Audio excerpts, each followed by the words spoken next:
What's going guys, Zennosh here, and today in this video of Exos Heroes, let's talk about Fatecore Shell. Yes, you heard me right. Our Shell is now gonna get the Fatecore of her own, and it's a gold Fatecore, and her skills have been upgraded so nicely that she can actually be worth the hype.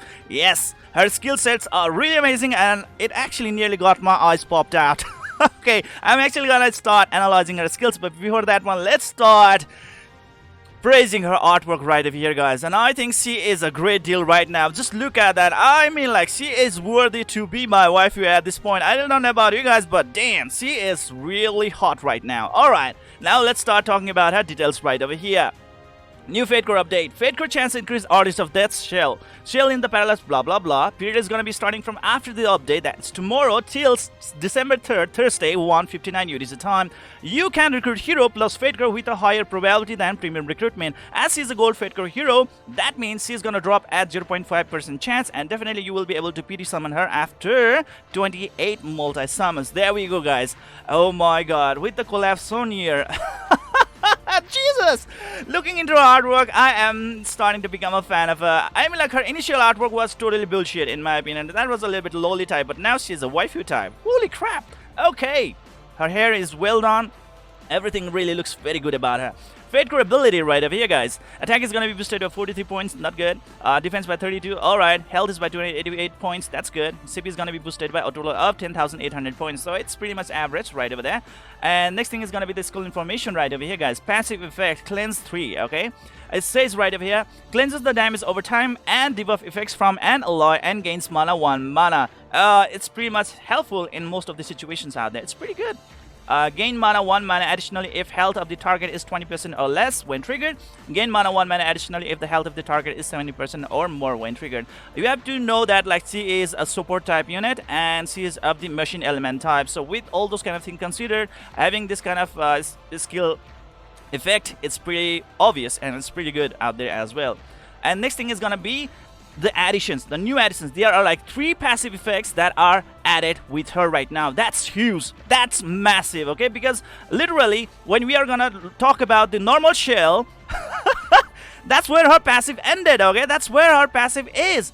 And now there's actually 3 extra effects that's added, and they are pretty amazing. Let's analyze this one right over here. First is gonna be the Dimension Leap.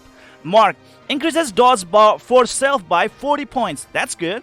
And attack by 1000 when attacked. Oh my god. That's a lot of boost right over there. Attack by 1000 points. I mean, like, she's a supporter type, but still with those 1000 attack points, that would be really good. All dimension leap mark on the self are removed by a successful dodge, and it can be stacked up to 4 freaking times. Those can be improved by up to 160 points, right? And her attack can be improved by up to 4000 points. What? Oh my god. She can hit really hard if she is really buffed up. Pretty good. Think about it. All she needs to do is get hit. Okay, that is it. I mean, like, as she's a support role as well, she's definitely gonna go in the front row, and possibly she might actually get hit as well. Jesus, this is good. Night Carnival over there. Overtime effect increases critical hit of all allies above 100%. Oh my god, Jesus Christ. Wow, that's good. That's real good. Combined with Fatecore Annie, oh my god, one of your particular ally is gonna have very good critical hit rate right over there. And she's actually providing 100% crit hit for everyone. I mean, like, Fatecore Annie is just gonna provide that 300% boost of critical hit for just one ally, right? But this girl right over here is gonna provide that 100% of critical hit rate boost to all allies. That is really awesome, man. I mean, like, if you can tap into the critical hit, definitely your all allies are gonna be able to deal much damage against the opponents, and possibly it's gonna be really good. And you also need to consider the signature force as well, because signature force can crit. Yes, they can crit, and when they crit, the damage is insane, okay? And being able to improve 100%, you know, the critical hit rate, I think it's massive. Next thing is gonna be the Puppet Show right over here. Mark afflicts a charmed enemy with the Puppet Show mark, and debuff. If an enemy mark with Puppet Show dies, reduces block of all enemies by 25%, and can stack up to 4 freaking times. You know, like, how problematic the block really is in this game. The block that can block the damage even from this signature force, from all kind of damage out there. It actually improves the survival rate of the alloys or any, like that particular unit real good. Okay, the one who has that high stack of buff, of like block, he or she is gonna have a very high survival rate, because being able to block the attack means that particular character is going to take very, very low damage from the opponents out there, guys. And it can be really problematic when you are trying to deal with some of the tough units out there in the PvP battles, like let's say Ulum, alright, Garf, and so many other units out there, especially the Fatecore Shakan, because of the very recent upgrade, right, that he's able to provide a really high boost of block out there, and being able to reduce the block of the enemies by up to 25%, and it can stack up to 4 times. That means by up to 100 freaking percent. Oh Jesus, shame me. Okay, that's great. That's great. I like it.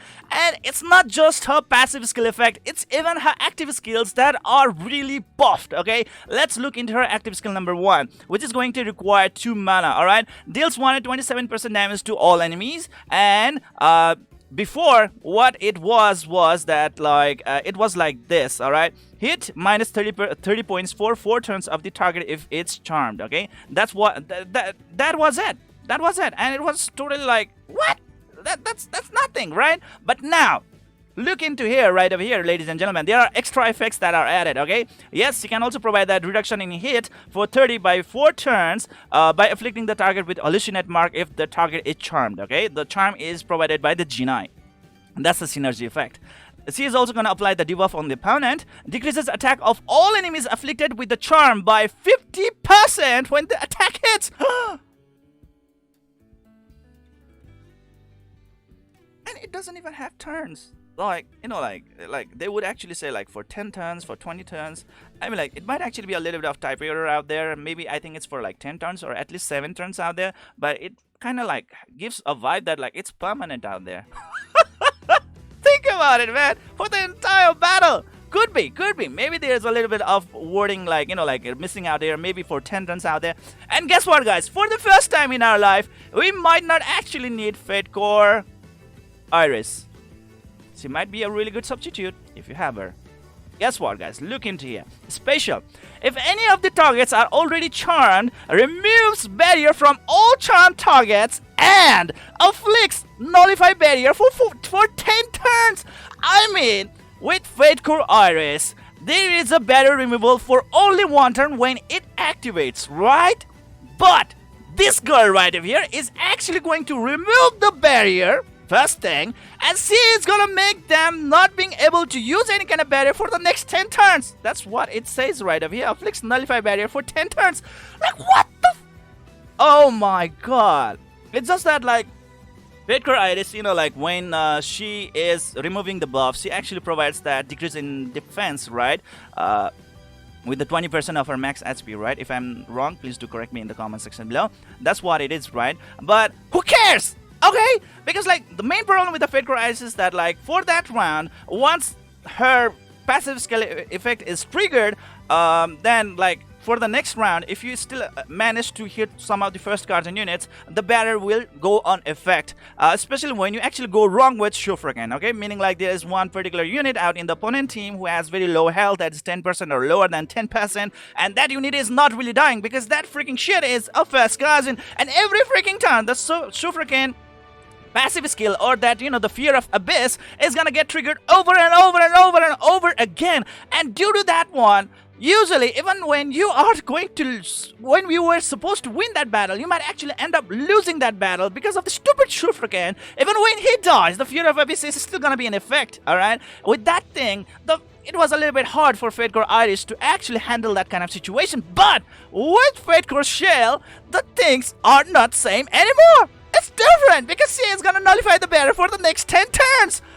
Jesus Christ. All you need to do is make sure that the opponent is charmed, and in order to apply that charm effect on the opponent, you need to have Fatecore Genii or Genii in the team. And oh my lord, okay, Fatecore Genii is a superb unit lately because her skill kits are definitely damn amazing. She's one of the best unit out there, in my opinion, as the best waifu as well. I mean, like, we can really create a really good waifu team out there, ladies and gentlemen. Think about it. Oh my god. And she falls under the leadership of Genii as well. Okay, so what more do you want? Oh man, meaning like if Gina is around, she can actually pull off that signature force. Okay, so there we go. That means like as the signature force is of the nature element type from the Gina, and her own element is of the machine element, she definitely doesn't have to go through that bullshit of summer blessing, okay, where she has like she has no problem with the damage nullification. So that's pretty good, man. And she really doesn't even have to worry about that one. Why? Because she's a support character. Oh my god. This is a huge change. She definitely is something that you can actually bring into the arena and start dominating the opponents real hard. Okay. Oh my god. Okay, let's look into active skill too, and you might start to think that yes, he might actually be a perfect substitute for Fatecore Ability. Okay, let's look into this. Required mana 2 mana. Curtain Call. Okay, effect. Single increases attack of one ally except the cost, but 25% of own attack for 7 turns. Okay, there we go. Removes all status effects from the target. That's good. And target gains 3 mana instead of just 1 mana. Yes, you heard me right. Ladies and gentlemen, before she only used to provide just 1 mana to the target and she was totally useless at that time. But now, guess what guys, ladies and gentlemen, she is now going to provide 3 freaking mana. 3 freaking mana. Oh my god, that's a lot of mana.